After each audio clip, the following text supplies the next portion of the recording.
You are watching DHTV from California State University, Dominguez Hills.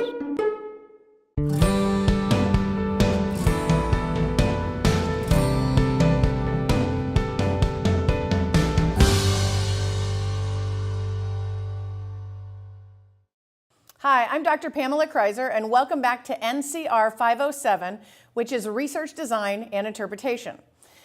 I'm excited to talk to you today about the topics that we're going to cover on the show. We have two main areas we're going to be talking about. One is survey methods, and then the other is to really start our long conversation about program evaluation. Now, first we're going to start with survey methods. And surveys are very common. I'm sure you have taken many surveys yourself. I know that sometimes I am hit with a survey even when I'm not ready for it. So I might go to my mailbox and find that someone has surveyed me in my mailbox. And we just know that survey methods are very common. Sometimes I'll get actually, and some of you have had this before, where you actually get money inside your surveys. And that is given to you with the expectation that you'll have more motivation maybe to complete the survey. I find that kind of interesting. I've had $1, $2, and $5 sent to me before for me to complete that survey. And then, of course, I, like you, sometimes buy things on the internet. And I know that occasionally, or actually often by Amazon, I'm hit with a survey after I've purchased that product where they're looking for my feedback. Or perhaps maybe you go to places like Disneyland. And when you walk through the gates, one of the first things they want to do is collect some information from you about some kind of variable they're analyzing. And they might do an in-person, like a face-to-face survey method. So we see surveys all over our world, just all over. And as we talk about it, of course, we don't want to just enter into survey methodology without some kind of strategy. And so today we're going to talk a little bit about that. I know there's some different videos I posted to help you with that as well. But as we talk about today's show, we're going to not just talk about the survey methods and some of the details about those different methodological approaches, but we're also going to tie it back to SPSS, because one of the things that I've learned is that surveys are great, but many people don't know, after they get survey data back, they don't know what to do with it. And so today we're going to cover that as well. Talk about what do you do with the survey data, and then in future shows we'll talk about what you do for analysis. Today we're inundated by surveys and public opinion polls, and not just during election season. Buy something over the internet, you'll probably get an email with the link to a customer satisfaction survey. Take a class at a university, expect a teaching evaluation survey at the end of the semester. Two things are driving this dramatic increase in the use of survey research. First is that new technology has made conducting surveys a lot cheaper. Second, in our new information society, collecting up-to-date data on human behavior is increasingly important. Not surprising, this constant barrage of survey requests has created some skepticism among the public as to the usefulness of surveys and their trustworthiness. But surveys are not being conducted just to annoy you. Surveys cost money, although less than in the past, and are still time-consuming to conduct. So someone thinks this information is important, and you might be surprised how your life is greatly influenced by the results of surveys.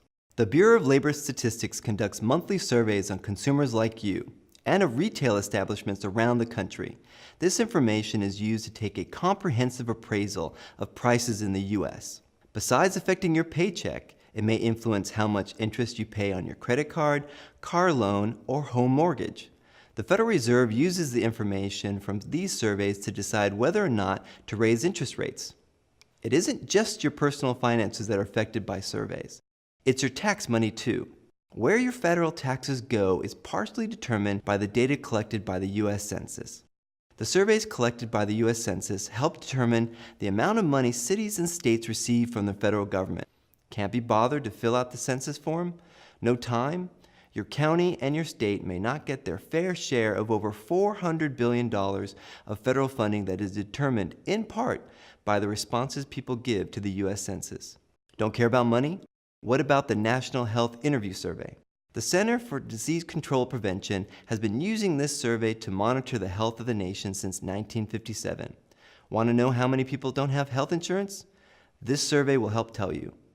Not interested in health? What about crime? The National Crime Victimization Survey is the nation's primary source of information on criminal victimization. The survey covers around 90,000 households and contains information on nearly 160,000 people and their experiences with crime. We could go on all day describing how surveys directly or indirectly influence your finances, health, safety, and even happiness. And oh yeah, there are plenty of surveys about happiness. Want to know where the happiest place on earth is? No, it's not Disneyland. According to some survey research, it's Denmark. The World Happiness Report, published by the United Nations, uses survey data to rank 156 countries, and Denmark was the highest ranked nation for health and happiness 2 years in a row. Remember, the next time someone asks you to complete a survey, it's not just to annoy you.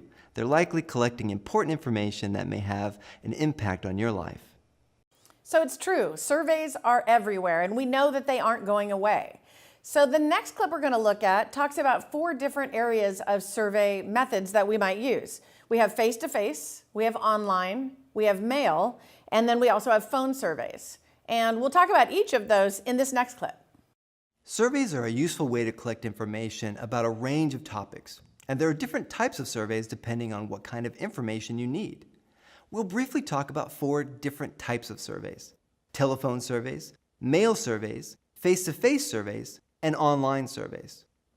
Because most everyone has access to a phone, and because phone numbers in part can be randomly generated, telephone surveys are a great way to get a random sample from a large population. The downside of a telephone survey is that it can cost a lot of money, and many people screen their calls using caller ID. Mail surveys are useful because generally most people have a permanent address where they receive mail. And organizations can obtain a database from the U.S. Postal Service that contains every delivery address in the country. That way you could send a questionnaire to a random sample of people in a given location. Mail surveys also allow respondents to take the survey in the privacy of their own home and at a time that is convenient for them. Although relatively inexpensive, mail surveys have a low response rate, since many people might think the survey is junk mail, or they forget to complete or return the survey. Face-to-face surveys are probably the most expensive surveys, especially when you want to conduct a lot of interviews, and those interviews are spread across a large geographic area. One of the biggest benefits of a face-to-face survey is the higher response rate. People are generally more likely to agree to answer a survey when they're asked by a person standing right in front of them. Online surveys are useful because they tend to be much cheaper than telephone, mail, and face-to-face surveys. This is especially true if you have access to your target population's email addresses. If you don't, then you may need access to an online panel. An online panel is made up of people who have been recruited or have volunteered to take online surveys. They provide their contact information to a company or organization that then sends them different surveys via the internet. These respondents usually get some type of small financial incentive for every survey they complete. Like mail surveys, online surveys allow respondents to take the survey at a time and location that is convenient for them. Which type of survey you need depends on a variety of factors. Here are 3 basic questions that you need to ask yourself when conducting survey research. First, what type of questions are you going to ask? If they're very personal questions, then a mail or online survey might work better than a telephone or face-to-face survey. Some survey questions require a respondent to view a video beforehand. In that case, an online survey may be necessary. Second, what's the best way of getting a hold of your target population? Not everyone has easy access to the internet, so an internet survey might not be appropriate for certain target populations. Some hard-to-reach populations, such as homeless people, might require researchers to go to locations where such individuals hang out and conduct face-to-face surveys. Third, how much time and money do you have? If you need to predict the outcome of an election happening next week, a telephone survey is probably your best bet. A mail survey would take way too long, but telephone surveys can be expensive. Face-to-face surveys can take the longest amount of time to complete and can also be the most expensive, but because of higher response rates, they can be the most accurate. Each of these 4 types of surveys has different strengths and weaknesses.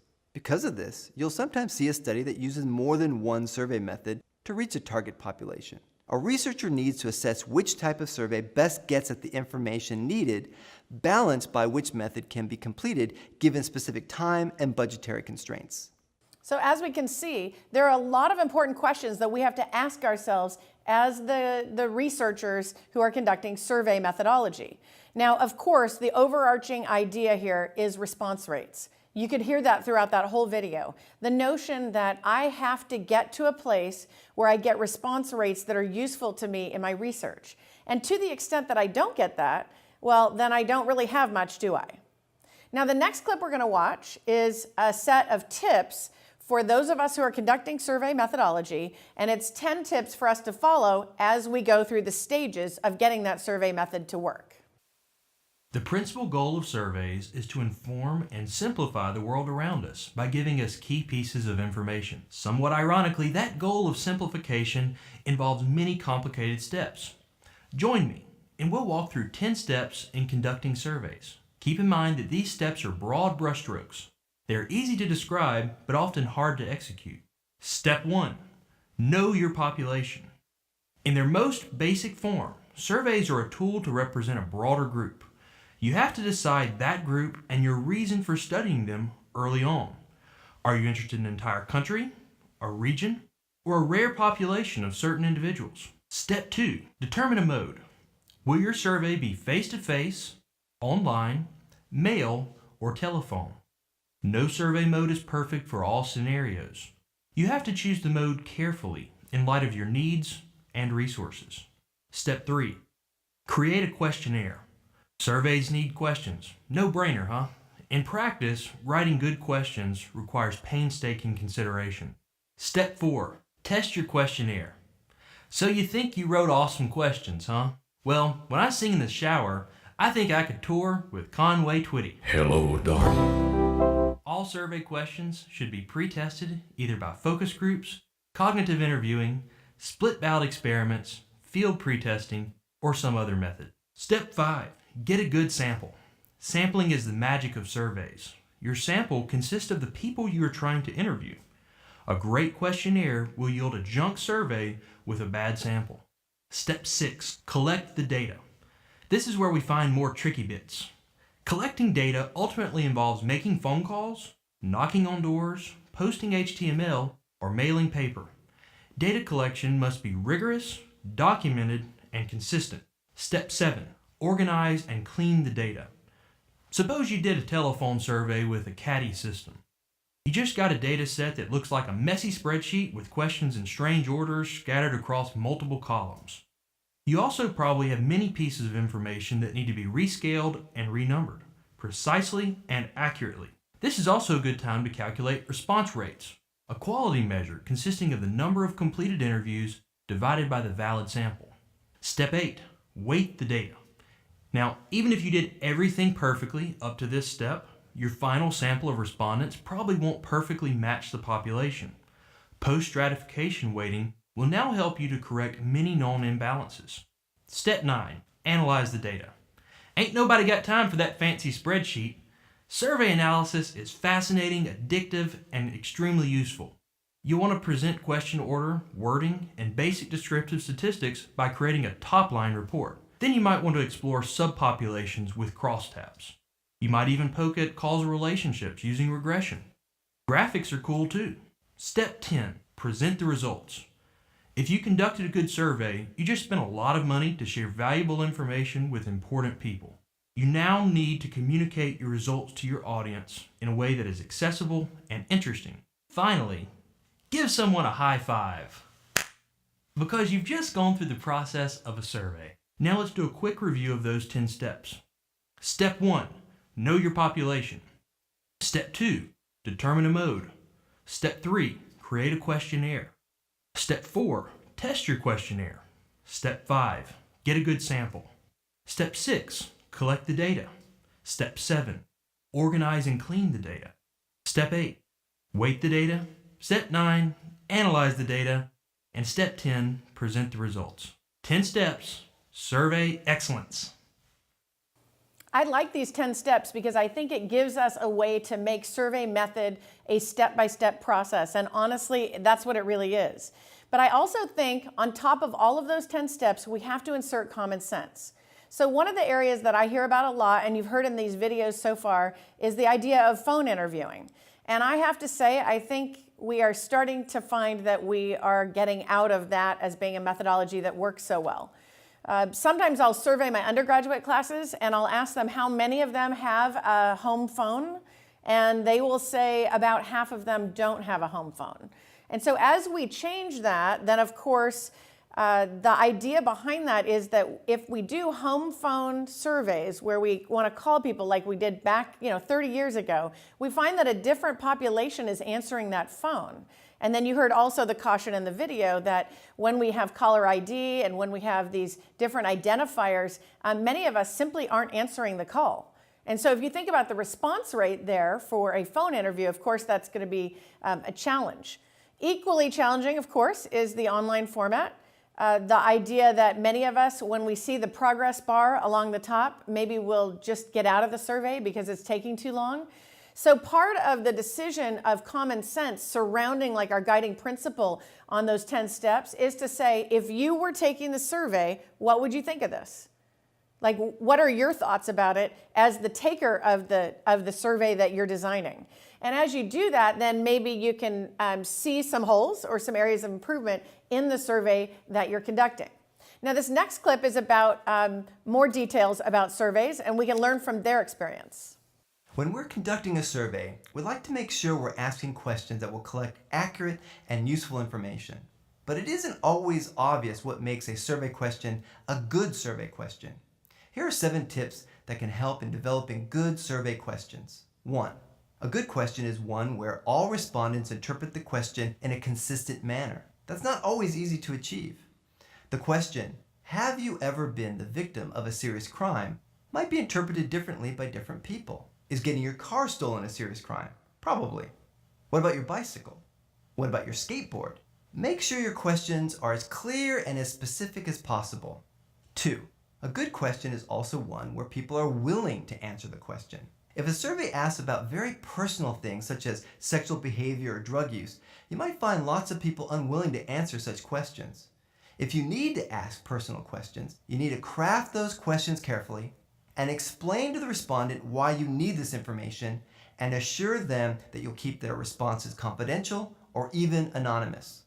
3. A good question is one that a respondent will answer truthfully.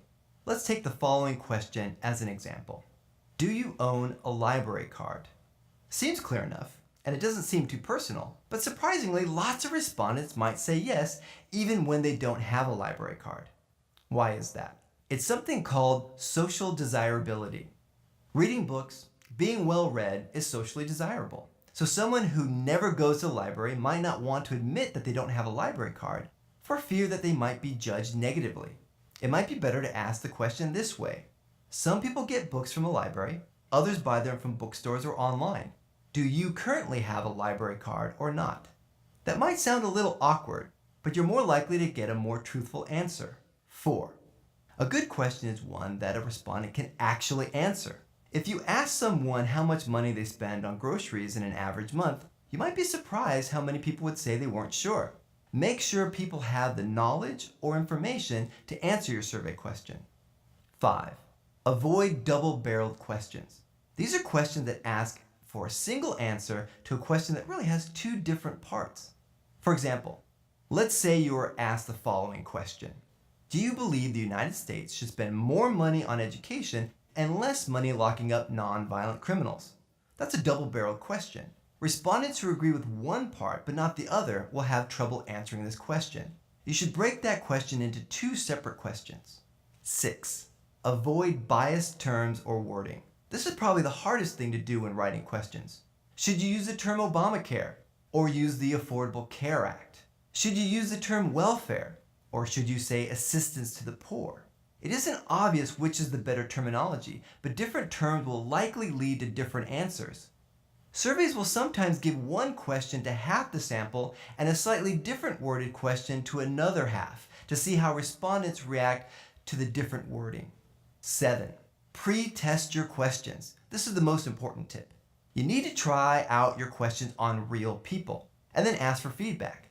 Were they confused by a question? Did they answer in a way that surprised you?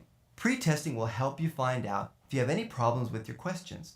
Of course, there's no such thing as a perfect survey question. Instead, our goal is to create questions that elicit meaningful responses. Surveys take time and money. We don't want to waste our time and the respondents' time asking bad questions. Following these 7 tips can help you craft clear and useful survey questions. I agree. I think that when we talk about the idea of survey construction, that last step that he talked about is this idea that we have to pre-test those questions. And you heard me talk about that a few minutes ago, this idea that we need to pre-test these questions, see how real people respond to them, and then we'll know what kind of revisions we have to make. I know that whenever I'm even doing a training or any set of directions, I always do that because sometimes what I think is clear isn't clear to the person who is on the other end. So the other 8th step that I would add to that video is to keep it simple. And this is a theme you're going to hear throughout this show today. This idea that we need to step back and take a more simplified approach and ask really basic questions and keep the wording simple and keep the notions clear, and to think of all the ways that we present things that might not be clear and kind of just keep them on a very simple level. Now, of course, conducting questions or constructing questions is a very important part of this, the survey design. And as we do that, of course, we're going to try to have it be the best survey we can possible, but we know that there will be flaws in any kind of survey. This next video talks about 3 areas of caution as we put those surveys together. In this video, we will be talking about census, non-response, and undercoverage. Recall that a sample is part of the population that is taken out for examination. We use a sample to draw conclusions about the population because it should be representative of the population. The larger the sample size, the more representative it tends to be of the population. An even more accurate way of getting data about a population is by taking a census. A census surveys each and every person of a population. However, we have to be aware of the problems about sampling in general. When we are sampling, we cannot force someone to give us information. The respondents can choose not to be contacted or can choose not to answer. This is called non-response. On the other hand, we can have people in a population that have absolutely no chance of being included in the sample. This is called undercoverage. For example, if a researcher wants to gather a sample by calling random phone numbers, there are 3 possibilities. The first possibility is that the other person picks up the phone and allows him or herself to be interviewed and be part of the sample.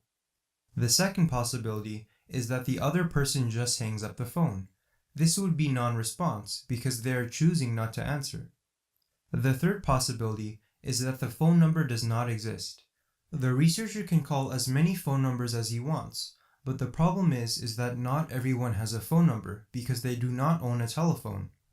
As a result, people that don't own a telephone have no chance of being included in the sample. This would be an example of undercoverage. So as we can see, we have to use common sense approaches to understand who we're including in our sample and who we're leaving out.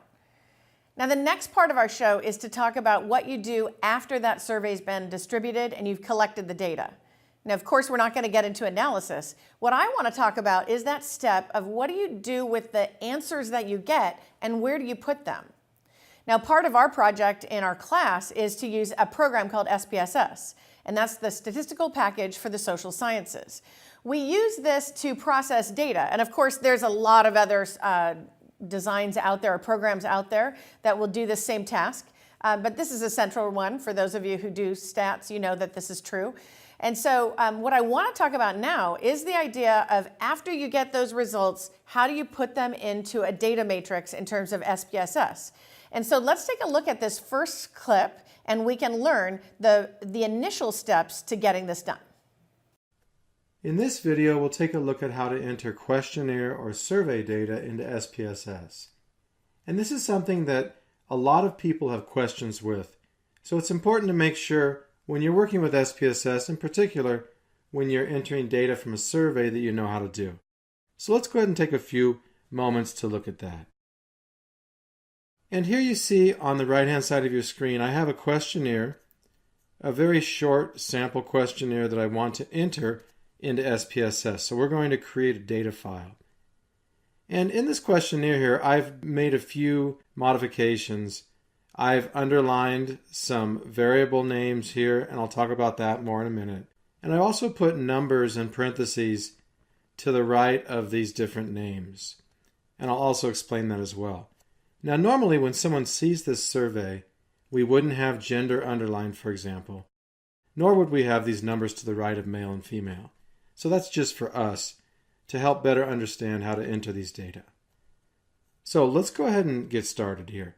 In SPSS, the first thing we need to do is, every time we have a possible answer, such as male or female, we need to create a variable in SPSS that will hold those different answers. So our first variable needs to be gender, and that's why that's underlined there, just to assist us as we're doing this. So we want to make sure we're in the Variable View tab, and then in the first row here under Name, we want to type gender, and then press Enter, and that creates the variable gender. Now notice here I have two options, male and female.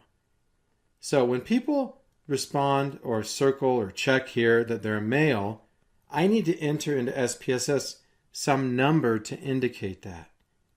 So we always want to enter numbers whenever possible into SPSS, because SPSS, for the vast majority of analyses, performs statistical analyses on numbers, not on words.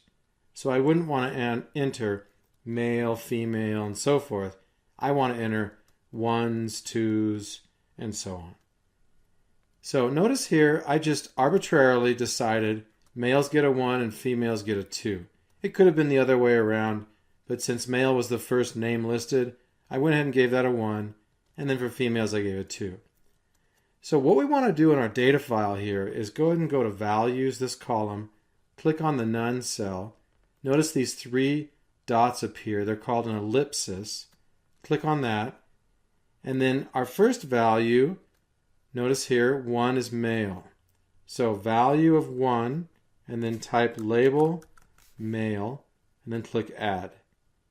And then our second value of 2 is for females. So go ahead and enter 2 for value, and then female, click Add.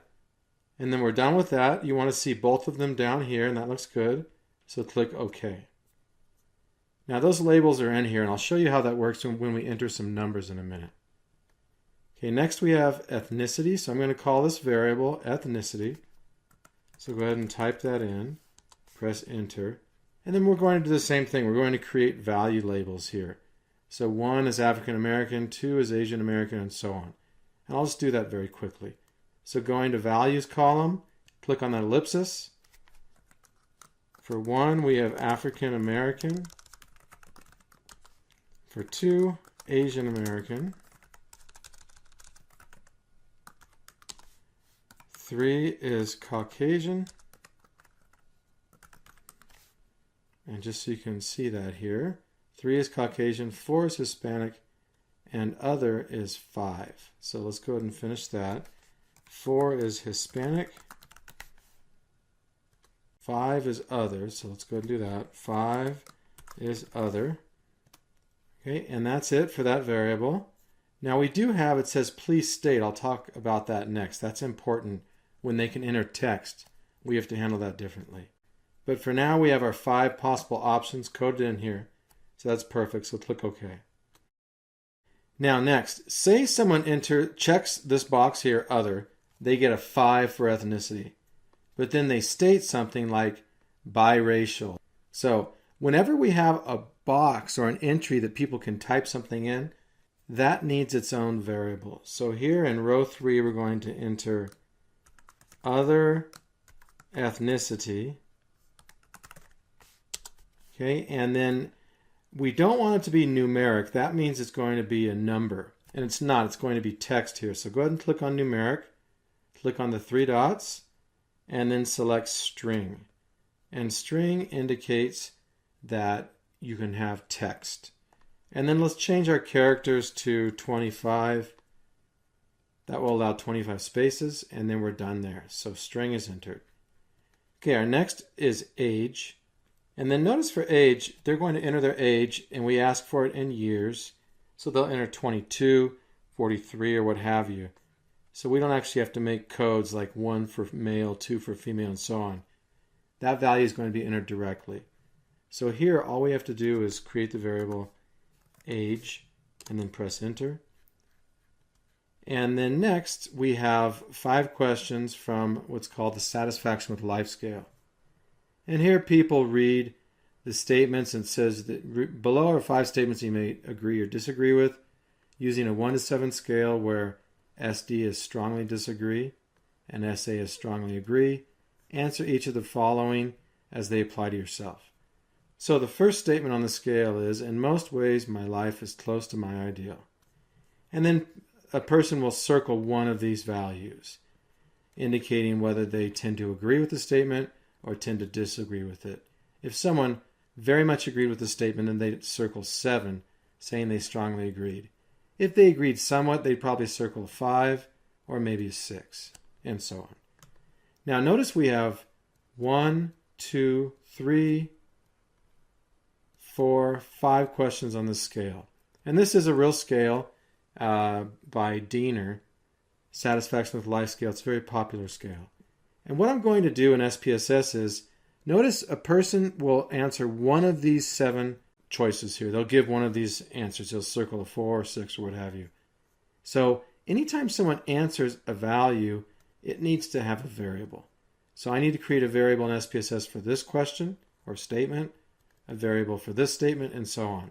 And I'm going to call it the Satisfaction with Life Scale, or SWLS for short, 1 for the first question on it. This will be SWLS 2, and so on. So let's go ahead and create those. So I have SWLS 1, and I'll just press enter. SWLS 2, these don't have to be in caps, but I'm just doing that. SWLS 4, and then SWLS 5. Now, we could go ahead for our own notes and code what these values mean if we want to. 1 is strongly disagree, 7 is strongly agree, and so on. And I'll go ahead and do that. I'll just code the extremes. So here a value of 1 is strongly agree. Let's make sure that's right. Nope, a value of 1 is strongly disagree. So it's important to double check that to make sure we get it right. And then a value of 7 is strongly agree, as is shown here. So let's make sure that checks out. 1 is strongly disagree. 7 is strongly agree. So that looks good. Click OK. And then something that's nice here, I can just copy this and then select these and select paste, and it will paste all of those value labels to the remaining questions. So that saves us a lot of time. And that's only something we want to do when the variables share the same structure.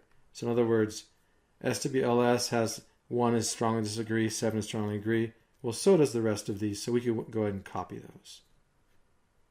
Okay, so that looks good. We can go to the Data View tab now, and here are our variables. Gender, ethnicity, the other ethnicity, that once again is if someone has an answer like biracial, age, and then the 5 items on the Satisfaction with Life scale. So let's go ahead and take an example and enter some data. So partway through this example, I want to stop here and just summarize what we've seen. So we've seen the notion that I create a survey, and then I have to look at that hard copy of the survey and identify each of the areas of information that I'm going to place in a matrix. And so the video basically showed us that for each question, essentially, I have it as a variable. And I might do things with that later in terms of my analysis, but that's how I categorize it onto the spreadsheet. And then we saw that you could go into variable view and you could modify some of the details of the variables, so like whether it's string or whether it's numeric. And then we could also modify features of the answer classification labels. And so we saw like the example of males having an identified number as 1, and females having an identified number as 2. It could be anything, any number for anything. But we saw that we have to attach numbers because SPSS is largely or almost entirely a numeric data analysis program. And so when we integrate string or when we integrate numeric properties, then of course we understand that those exist there, and we're trying to get as many of them to be as numeric as possible. So in summary, we kind of saw the first steps here toward taking that survey and then saying, gosh, what do I do with the information that I get? And we would want to also acknowledge that each row represents a survey that you received back. So as you see on that left-hand column of the matrix, you know that each one indicates a different survey. And then as we start to fill in the matrix, then we're able to start seeing the whole picture come alive. Let's continue with an example. Here. Suppose, for example, that we had a male who was Hispanic, and to make it easy, they answered, let's say, 6 on each of these questions.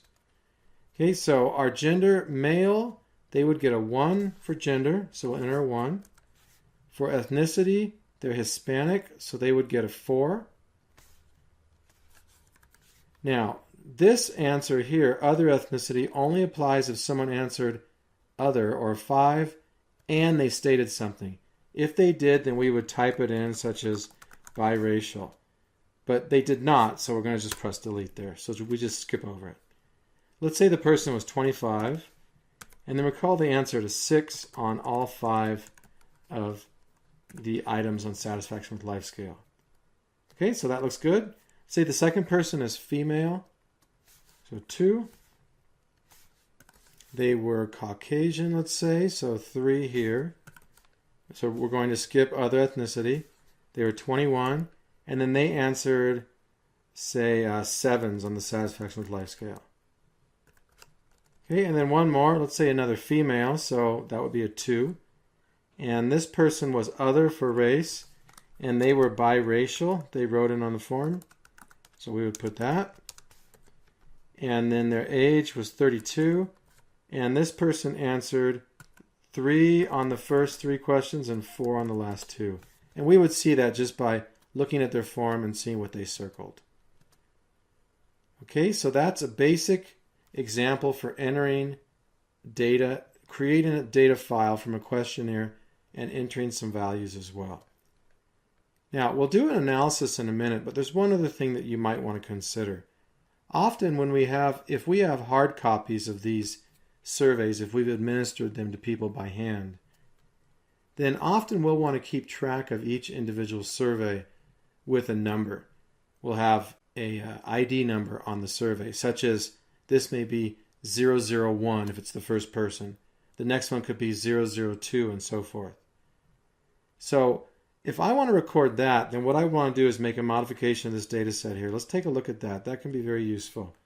This will illustrate how to enter or insert a variable and how to insert it where you want it to be, and also how to create a ID variable which will not be a number, but instead it will be treated as text. And I'll show you what I mean here.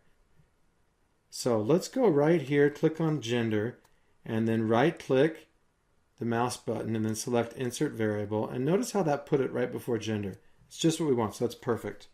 We'll call this ID,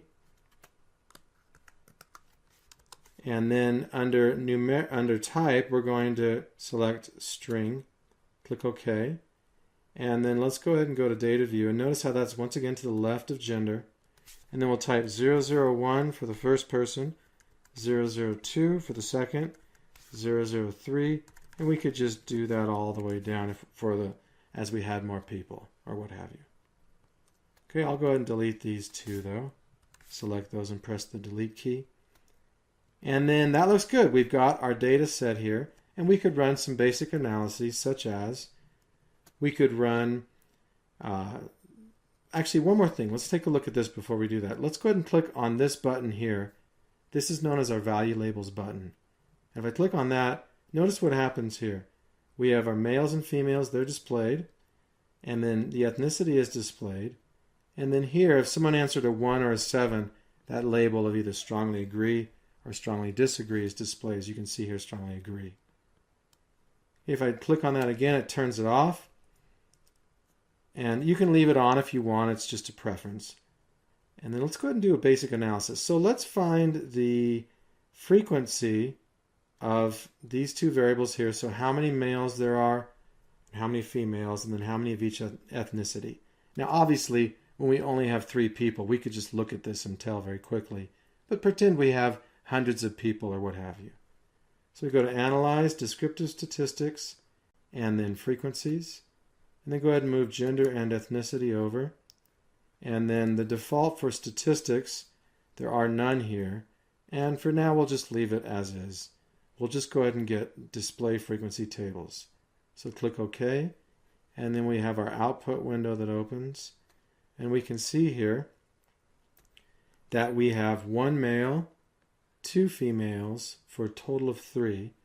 And it says missing system 2, and I'll show you about that in a minute. And then for ethnicity, we have 1 Caucasian, 1 Hispanic, 1 other, and we see this missing 2 again. This means that we don't have, for some reason, 2 of our ethnicities are not reported. Let's try and figure out what was going on there. So I'll go back to my data editor window. Well, if you recall, a minute ago I entered 004, 005, right? And I said, let's go ahead and delete those. Well, if you notice here, it's kind of hard to see, but there's little periods here.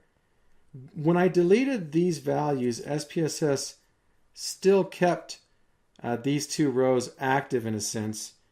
Notice that 4 and 5 here are in boldface type, whereas these are grayed out. So SPSS is treating these as if we have 2 observations here, and they're just calling those missing.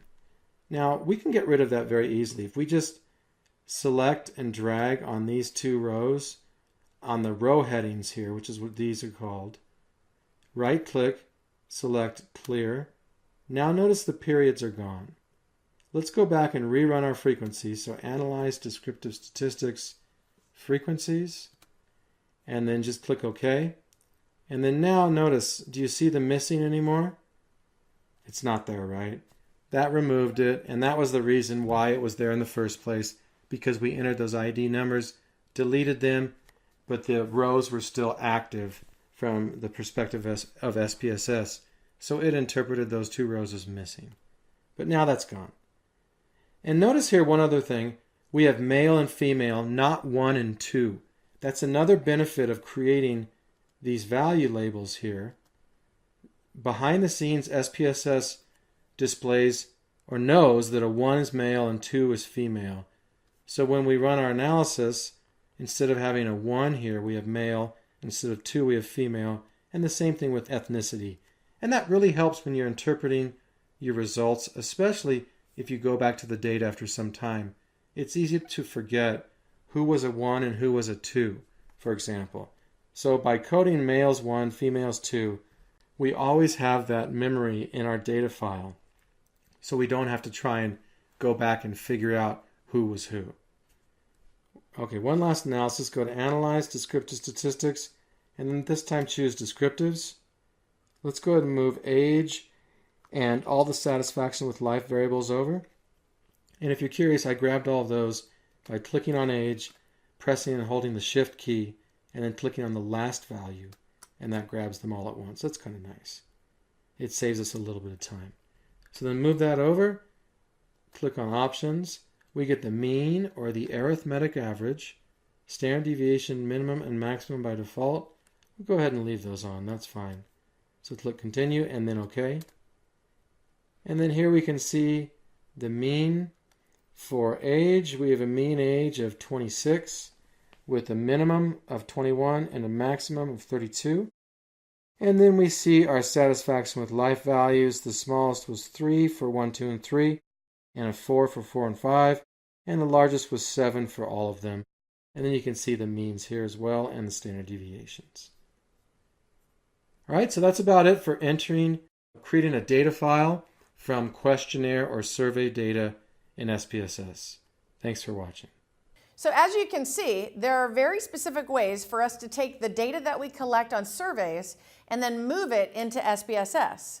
Now, one question you might be wondering about is, are there ways for us to automatically move it into SPSS? And actually the answer is yes. Most online programs that we use when we do online surveys actually have this built in. So I use a program called Qualtrics, and some of you might use SurveyMonkey or SurveyGizmo, any of the other products that are out there. There's a whole bunch of them. And usually attached to those online features are these boxes that you can check that will take the data directly from that user and then put it into a spreadsheet that you create and design and then automatically give it to you as the researcher. Some of them even you can pick the analysis that you want to do ahead of time and have that done as well. So it's pretty advanced in terms of where we've come in the online data collection method. However, we have a more important question to think about. And that is, can I get people to go online and do my survey?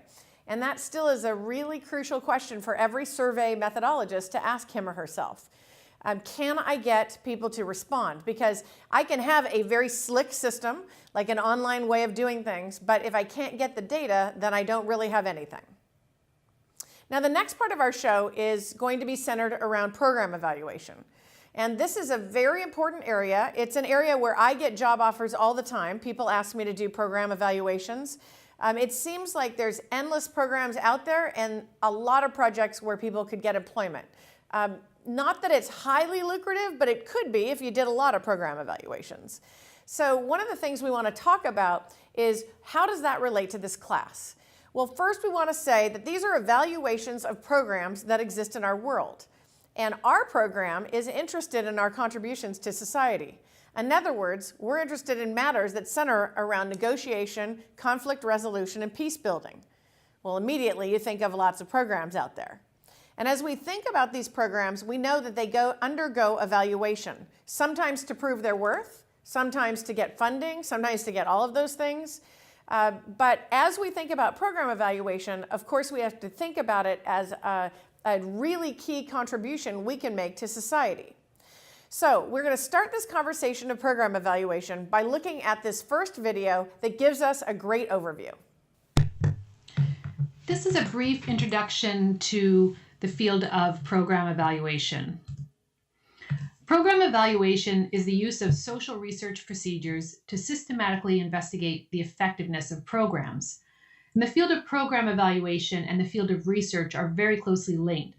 The key difference between the two is that in the field of program evaluation, we are making value judgments about a program, whereas in research, the findings are presented, for example, statistically significant findings, but there's not a value judgment attached to those.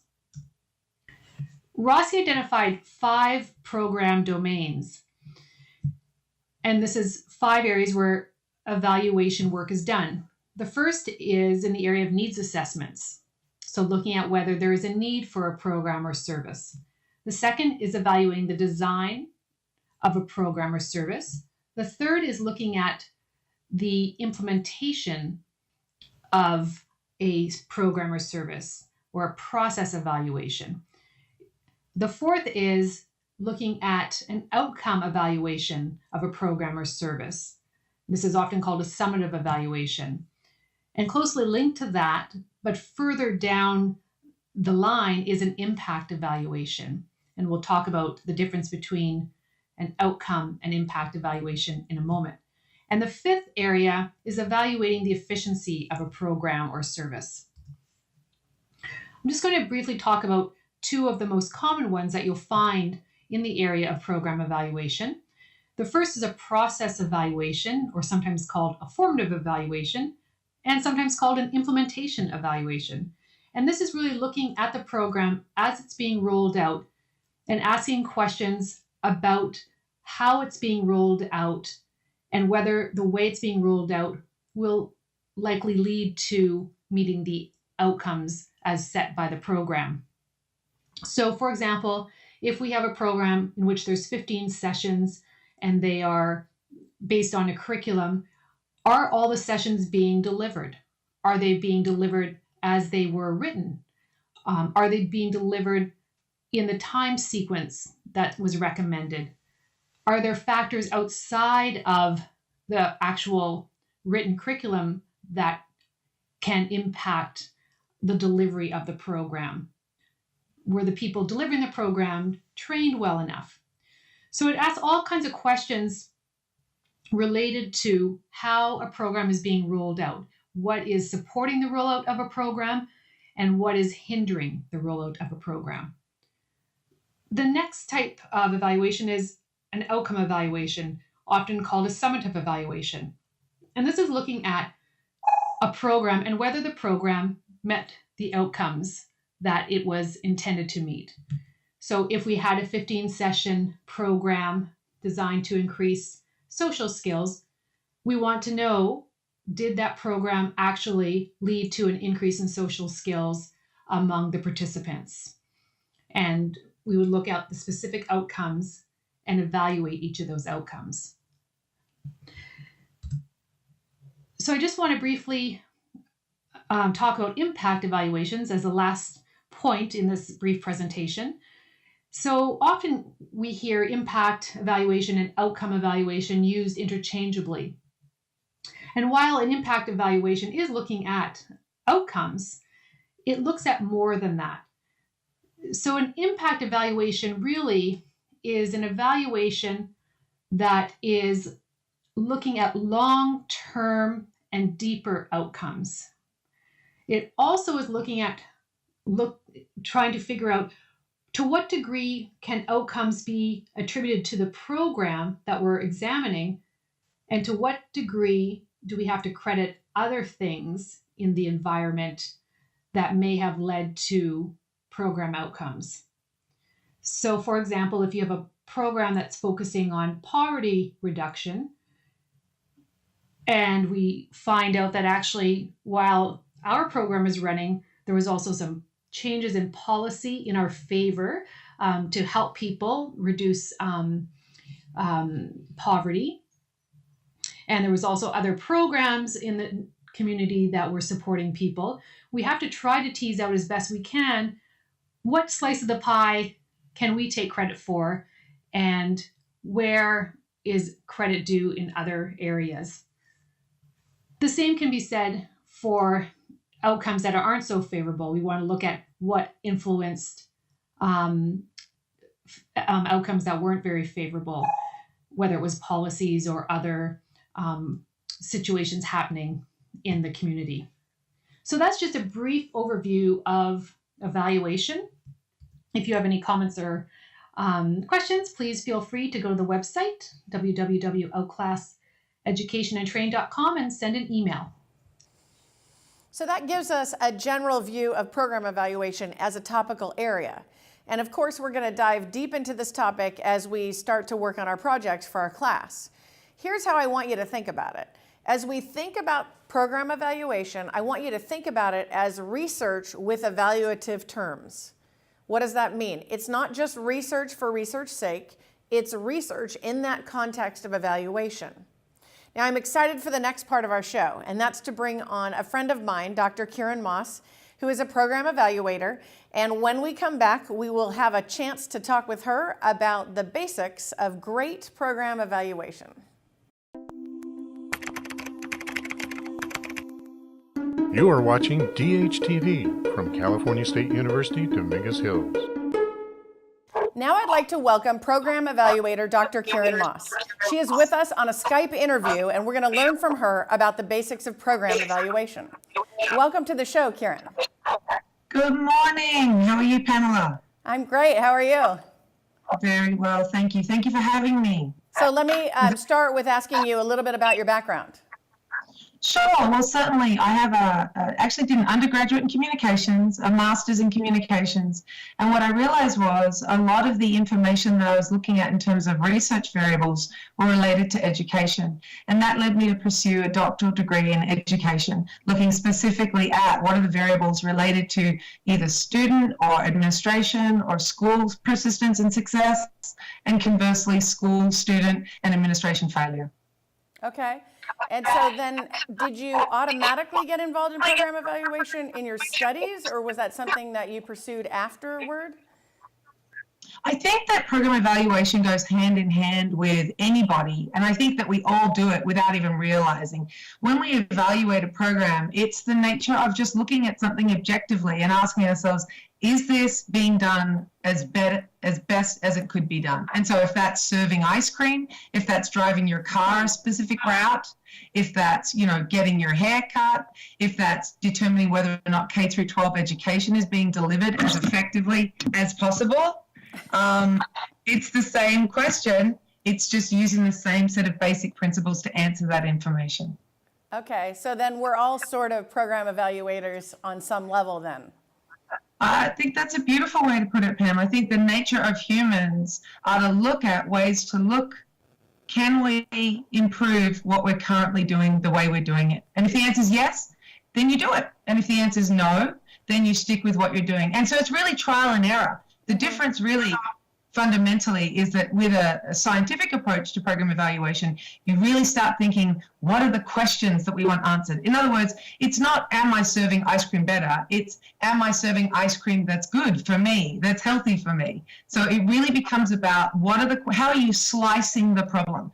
Because once you slice the problem in the correct way, then you can answer it. And I think the biggest problem most people have is that we're not sure how to tackle a big problem. Like, let's say it's, the global economy. How do we slice it in such a way where we can reveal some absolute truths to try and improve the economics of one specific demographic group in one specific geographic area, and look at tailored mechanisms that can improve the outcome of those people making money in that specific region? Okay, so then on some level, what I hear you say is that framing is a big part of this in terms of the scope of the project. Is that what you're saying?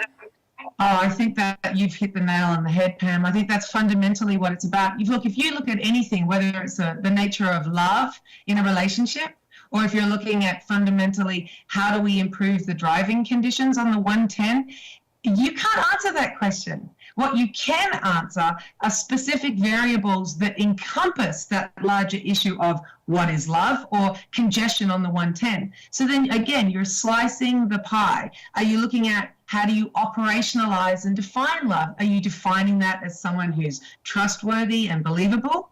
Okay, we can answer that question. We can evaluate whether or not that single variable is being met as part of the relationship. Conversely, when it comes to the 110, we can ask, what is the driving condition at 6 a.m. at any given day on the 110? And we can numerically count those things. And we can use that data to start evaluating what, and if at all, we can provide recommendations to improve the drive time for people using the 110. So I hear those examples, and they're really helpful in terms of understanding the general principles behind thinking about program evaluation. I guess one of the questions that I want to ask you about is this whole area seems to have kind of blown up in terms of there's so many jobs out there in program evaluation, so many programs, honestly, that are out there. So when we think about like traditional programs and how people are hired for that kind of job, what kind of skills do you think are necessary to be one of those evaluators? Yeah, that's a double-edged sword question, Pam. I've got to tell you the truth. I mean, the success of a program is dependent upon having an excellent program evaluator. And the reality is that people have gotten one half of the equation, that they realize that they need to ask questions about the success of the program they're implementing. The second part is, of course, in anything, which is why I think obviously the people who are hopefully watching this right now have you as a faculty member, is that they get an opportunity to learn how to perform and conduct a program evaluation successfully. So two-part answer to a two-part question. Number one, I think it's great that there are more program evaluators in demand in the data that says what are the desirable job characteristics of any employee. But I think that fundamentally, it's like anything. It doesn't matter if you're a mechanic that fixes cars. Just because we have a demand for needing more mechanics doesn't mean that we're going to get our cars fixed more appropriately. I think the skill set comes from really using and applying logic. You have to apply logic. You have to ask, what are the causes that have led to this issue that's under investigation? And again, we can pick a sample question, like let's say pollution measures on Redondo Beach. So say that the city of Redondo Beach has decided that they're going to fund, $100,000 a year for beach cleanup. That's great. It's very noble. It sounds good as a platform. But how do we know what's being done? How do we know that it is in fact being achieved? In other words, are we, and this would be your first general question, are we changing the amount of pollution that's washing up on Redondo Beach. And the only way that we can start that, trying to tease out that metric, in other words, trying to determine if we're accomplishing that goal, is to start with a baseline. So we need to go out today and we need to look at all of the pollutants that have washed up on the beach. We need to categorically look at them. Is it rubber? Is it plastic? What it is. Is it oil that's in the water? Is it a certain type of chemical that's in the water? And we need to determine each of those variables so that then we know there's X number of variables that we're defining and operationalizing as being pollutants. So once we identify, go ahead. Oh, I was just going to say, so something that you're bringing up is something I don't know that I think I automatically do this, but maybe this is the first step, is a site visit, right? Is to say we can't be away from the thing that we're studying. We have to get right into that site and I guess become familiar with what's obviously there on some level. Yeah, that's absolutely true. And I think what you've sort of entered into, Pam, is this discrepancy that occurs in research. In other words, when is qualitative? In other words, when is the touching, the seeing, the tasting, the feeling of a situation important versus when is not? Because you can have an objective quantitative analysis that's conducted without ever needing a site visit. But there are scholars, and I think that many of us, as we move through our years, start to realize that we really need both. We need a mixed methodology. We need to be able to do a site visit, and we also need to aggregate like the test scores or the quantity and pollutants that are occurring. It can't just be one or the other. That really a good program evaluation is looking at the soft variables and the hard, objective, quantitative, quantifiable variables. So would you recommend then that the first step would be qualitative as opposed to quantitative? Do you have a preference or does that depend? I think it totally depends. I think as you know, and I think fundamentally your ethos and what you do so successfully is that you have mastered an area that seldom people do, which is A, being able to understand and quantify variables, and B, being able to let those numbers make meaning. And this is sadly where program evaluation falls short time and time again.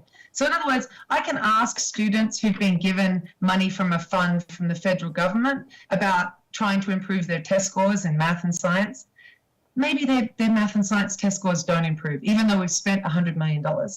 A qualitative researcher is going to ask, is the self-efficacy, is the self-esteem higher for the children who had access to that grant money? Mm-hmm. It's kind of a quantitative question, but it's not looking at what you'd be looking at, which is is there a quasi-experimental or an experimental research design where you have a treatment, which is 10 kids got given funding, 10 kids didn't, and then maybe you'll have a control group, but you're going to end up in a situation where you're not really determining if they're happy or sad, if they're, you're going to have a matched group of kids in either the treatment or the control group, and some of them are going to receive it, some aren't. And you're going to say, look, they both, this group received the treatment, there was no effect size. In other words, what was, or if at all, was the effect of that treatment? Did it change their test scores?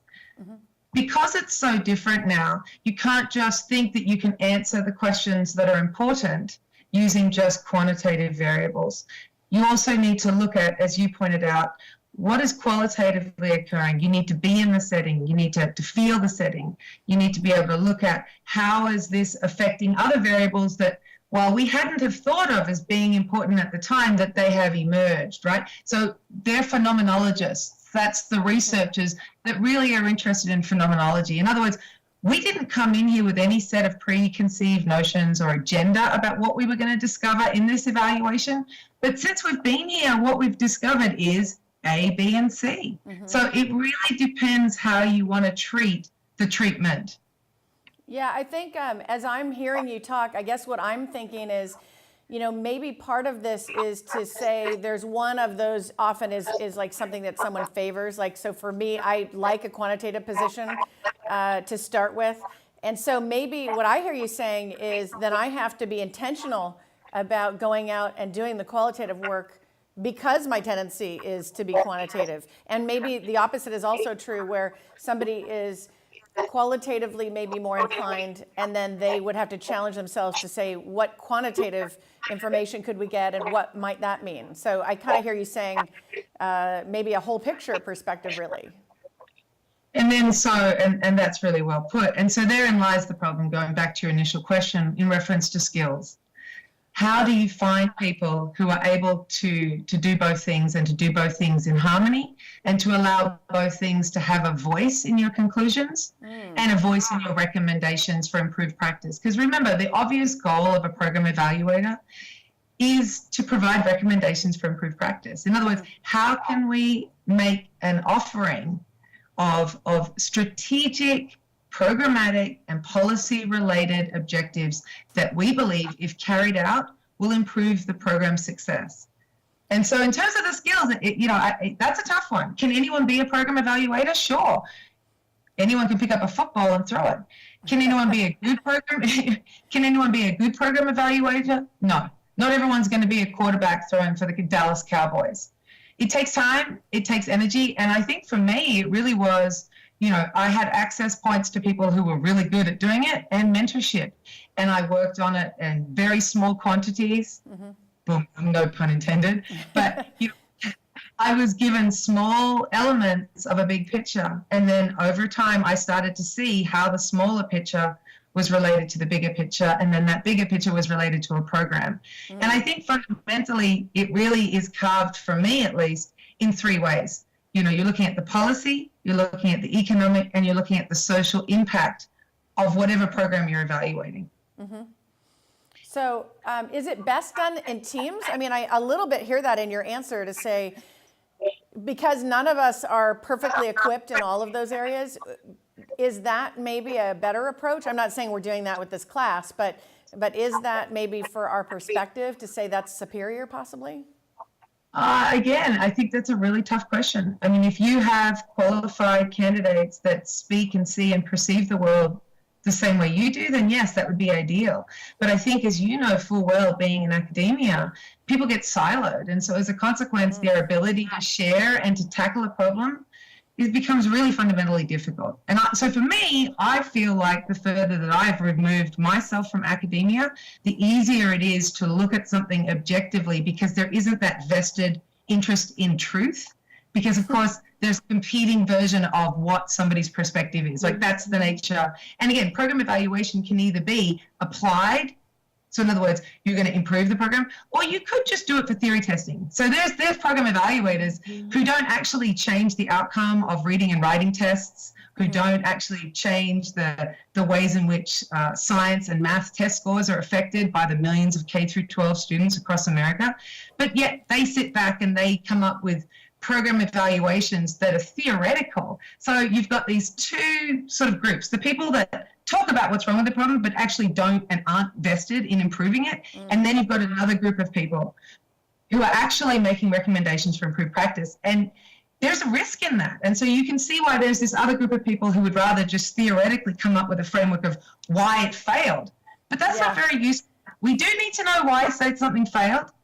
But I think what is needed now is for people to put themselves out there and say, that has failed. Now let's apply what we've learned, right? Because they're the applied theorists, and try and improve the situation. So I think fundamentally that's the difference. Yeah, very interesting. So tell me, what kind of programs would you delineate that are more suitable or less suitable for program evaluation? Like, are there things we should stay away from? Are there programs that we should go toward? Like, what would you say? I know you said scope is critical. What else would you say is about suitability? And you mean in reference to being like an activity, a course activity for your students? It could be that. I mean, it could be for the students, but also just generally, like, are there parts of our world that just really in program evaluation is impossible? Or are there ideas or programs out there that are really suitable? Like you say, that's just a no-brainer. Well, I mean, I always found that the easiest thing I did when I was teaching 307, the measurements class, which is, as you know, a statistics class, I found it really difficult for students to really understand how and why program evaluation made sense, because it wasn't operationalized in a real setting. And I think in credence to your ability as being an outstanding faculty member, you've always looked for opportunities to house knowledge in a real setting. And so, and to that end, I did things similarly. And I think that's why you and I could probably do a program evaluation together quite successfully. I would actually have my students go out, and they did mini program evaluations with local nonprofits. Nonprofits, as you know, let's say it's just a small, mid-sized nonprofit feeding into, you know, Carson or Torrance or let's say Wilmington. And maybe there's a nonprofit that's working specifically with teenage girls who are pregnant, who are trying to finish their high school degree, and they're at Harbour College. So you could look at doing a program evaluation for a company like that who doesn't have enough money to barely keep the lights going. And you can do a really simpler program evaluation. It could start with as simple a questions as, how many women who are single mothers who are trying to complete their GEE at Harbour College know that this nonprofit exists?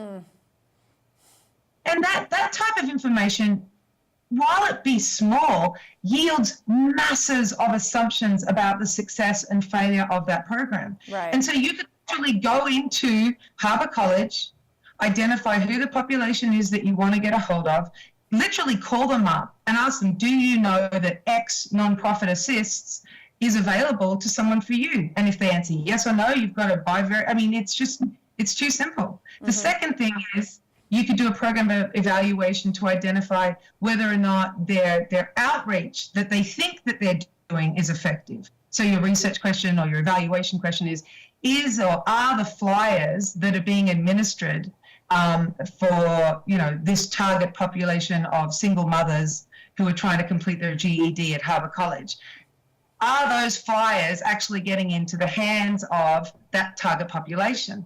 And this is fundamentally what is the biggest thing about program evaluation. For years, people thought program evaluation was just doing the program and saying, we've been successful because we've handed out 10,000 flyers.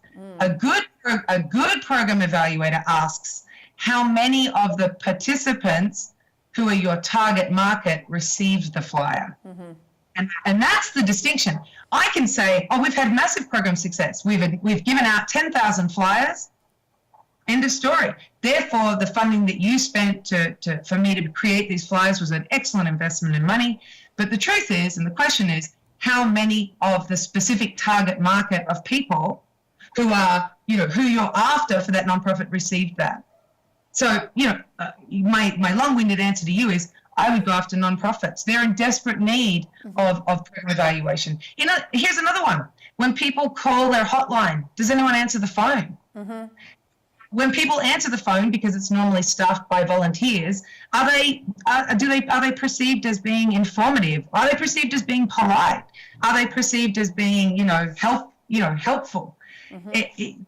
Those types of evaluation questions can lead to recommendations that can really be a lifeline to nonprofits, but nobody asks those questions. And so the difference between any organization, nonprofit or otherwise, are you, and it's the Japanese philosophy of Kaizen, are you continually improving, right? That's what program improvement is about, objectively and subjectively. Are you achieving, program improvement by evaluating what you're doing and asking people around you, can we do this better? So I hear a really big theme of simplicity in your answer, which is let's keep it extremely simple in terms of our program evaluation and ask really basic questions. Because on some level, when you're talking about the flyers, I was thinking, wow, you could actually miss that. You could miss like the most important question, which is, are the right people getting the services available to them, right? Right. So and it's interesting. Go ahead. No, I was just going to say, you know this from our old friend Aristotle. What, have you utilized all available means of persuasion? It's the same question, It's the same question. Right. And so then the other comment, and I know we'll talk more about this in the future, but this question about effectiveness seems to be kind of the point. And so it seems like the program evaluator has to really ask hard questions around that theme to say, what do I think effectiveness is? What do I think it looks like when I find it as an outcome? How do I measure it? How do I monitor it? What would you say about that? No, you again hit the nail on the head. The most important question is to operationalize key terms. In other words, what is program success? And that needs to be reached upon by all of the key stakeholders prior. And so a lot of people are afraid of evaluations, right? So we have something called a friendly evaluation. So I conduct evaluations that are, nasty, and they are aimed and targeted at stripping funding from a person or an agency or an organization. And so your whole goal is to identify and say, I have a hunch that this program's failing, and it is failing, so I'm going to prove that it's failing. And then the second type is really a friendly evaluation, where you meet with the people who are running the company, and they say, look, I don't know what to do. We're not selling any more cars, if that's what you're selling. We're not getting any more people to come into our hair salon, if that's what you're doing. Help us discover what we're doing. And so the purpose is not to tell them that they're doing a bad job. It's to try and help them empower new methods, new vessels, new pathways to improving program success, because the stakeholders are buying into it. And that's not publishable data. You don't share that data, right? Because obviously that data in the wrong hands could be quite dangerous. And so trust becomes really important, going back to your question about ethics and skill set. If you want to have the right skills to be a program evaluator, you need to be perceived as being trusted, because stakeholders are afraid when somebody comes and opens the closets where the ghosts and skeletons are hiding, right? Yeah. Because that's in essence what you're doing. So they need to trust that the program evaluator is not doing it with an agenda to make them look bad. Okay, and then now you mentioned this notion of stakeholders, and it's something that we're beginning to talk about. How would you classify a stakeholder? Like, what determines one from not one? Tell us about that. Well, I mean, generally the way that I classify a stakeholder is going to be anyone who's in charge of making decisions that are currently in place, because they're the ones that are going to look bad if I come back and say that the decisions that are in place are terrible. Okay. Right?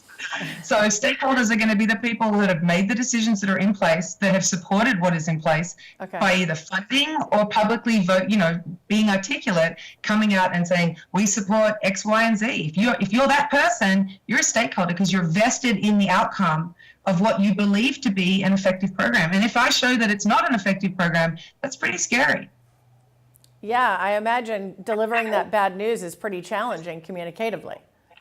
Yeah, it is. And so going back to what are the required skills of a program evaluator, if you're going to be invited into somebody's world where their life and their legacy and their ethos is on the line, you have to make sure out on the very outset conversation that you have with someone is, my goal and objective here is for me not to have fame. My goal and objective here is for me not to tarnish you. My goal and objective is for me not to disclose this information to everybody. Mm-hmm. My goal and objective is to tell you what you're doing well, what you're doing badly, what are the obstacles that are in your path to securing the goals that you've set. Mm-hmm. And because typically this is in relationship to a grant, right? So again, if I'm called in, it's because somebody's been given, $10 million to implement a specific goal. And the funders of that grant, let's say it's Bill Gates, has said, we agree that this is a worthwhile goal. Now the problem is, how do you achieve that goal? And you can't just say at the end of the 5 years, oops. What you have to do is you create the evaluation.